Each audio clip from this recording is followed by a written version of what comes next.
You know that feeling when you see a perfectly thrown pass or an absolutely impossible sprint on TV, and you just marvel at what the human body can do? It's completely mind-blowing. But what is actually happening under the hood? Well, in today's Explainer, we're going to dive straight into the fascinating measurable science behind how our bodies move, improve, and achieve athletic success. We're talking the mechanics, the biology, and the literal foundations of physical movement. So, let's be real for a second. What actually separates you, dominating your weekend pickup game, from an elite world-class athlete? Is it just pure genetic magic? No way. Science tells us it's a highly structured biological machine that we can break down and understand. Athletic performance isn't just natural talent. It's a specific combination of physical capacity, coordinated motor skills, anatomical levers, and cellular energy. Here is our blueprint for today's explainer. 1. The fitness foundation. 2. Mastering motor skills. 3. The human musculoskeletal machine. 4. Fueling the energy systems. And finally, 5. Training and injury prevention. Let's get right into it. All right, kicking things off with Section 1, the fitness foundation. Okay, so there is a massive distinction between two very different types of fitness, and we really need to get this straight. Think of health-related fitness as passing your car's basic safety inspection. It's your baseline endurance, strength, and flexibility required just to prevent chronic disease. But performance-related fitness? Now we're talking about tuning the car for the racetrack. This is where sports live. It demands speed, agility, and power to actually meet the demands of a specific sport. Picture a soccer player on the pitch. They need muscular endurance to keep running for 90 minutes straight, strength to win a tough tackle, flexibility to stretch out for a high pass, and agility to completely dodge a defender. These things don't exist in a vacuum, right? They form this interconnected web that makes up our physical foundation. They dictate everything from how efficiently your heart pumps oxygen to how rapidly you can change direction. Moving right along to Section 2, mastering motor skills.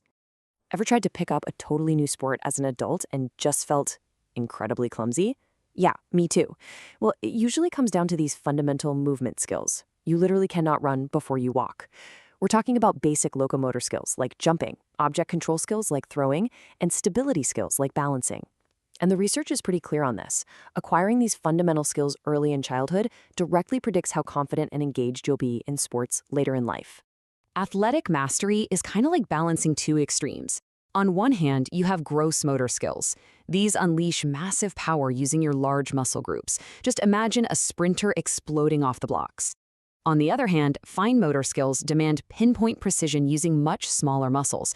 Think of the delicate wrist control of a dart player, or the exact spin a table tennis pro puts on the ball. Elite athletes seamlessly integrate both the powerful and the precise. Okay, let's literally pop the hood now. Section 3, the human musculoskeletal machine. Did you know your specific muscle fiber makeup basically dictates your athletic destiny? It's true. Take Olympic marathoners. Their muscles are packed with slow twitch, or type I fibers. These are rich in mitochondria and rely on aerobic pathways, so they are practically custom built for sustained, long-distance grinds. But then look at an Olympic weightlifter.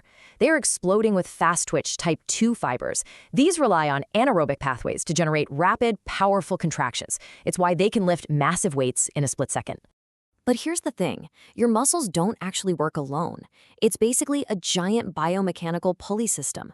Our muscles pull on our skeletal framework. Your bones act as levers, and your joints, like the hinge in your knee or the ball and socket in your shoulder, act as pivots. This setup amplifies muscular force to create movement. Actually, this is exactly why trainers are always hounding us about joint mobility. If your hinges and pivots are rusted, your muscular engine simply can't do its job. Let's zoom in even closer, right down to the microscopic level. Section 4, fueling the energy systems. Our bodies are incredibly smart. They seamlessly shift gears depending on what we demand of them. Doing a max effort sprint for just 5 to 10 seconds, you're firing on the phosphagen system. Pushing hard for, say, a minute or two, now you've switched to anaerobic glycolysis, which produces that familiar lactate burn. And if you're out for a marathon or just a long Sunday walk, your aerobic system takes the wheel, using oxygen to sustain you over the long haul. And no matter which of those systems is running, the ultimate goal is exactly the same, producing ATP. Think of ATP as, well, the body's universal energy currency. Whether you're burning fat on a hike or using stored creatine for a heavy squat, your body is just trying to mint enough of this microscopic ATP currency to keep your muscular engine firing on all cylinders. All right, bringing it all together now. Section 5, Training and Injury Prevention. Look, nobody likes getting sidelined, but understanding injury mechanics lets us split threats into two main camps. First, acute traumatic injuries. These are the sudden, awful moments, a forceful collision, an awkward landing, resulting in a sprained ankle or an ACL tear.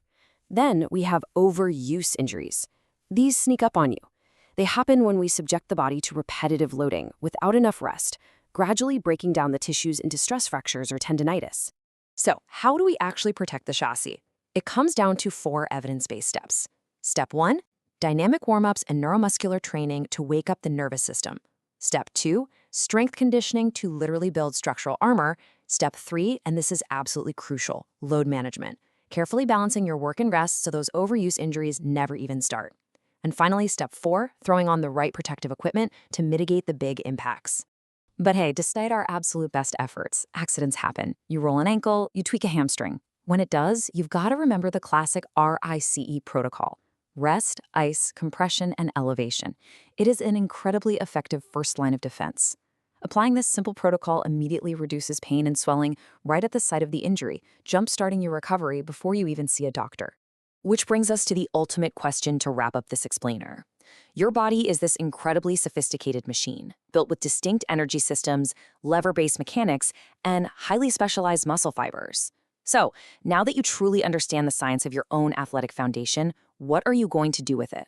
How will you fine-tune your own training to perform better, move faster, and stay safer tomorrow? Think about it.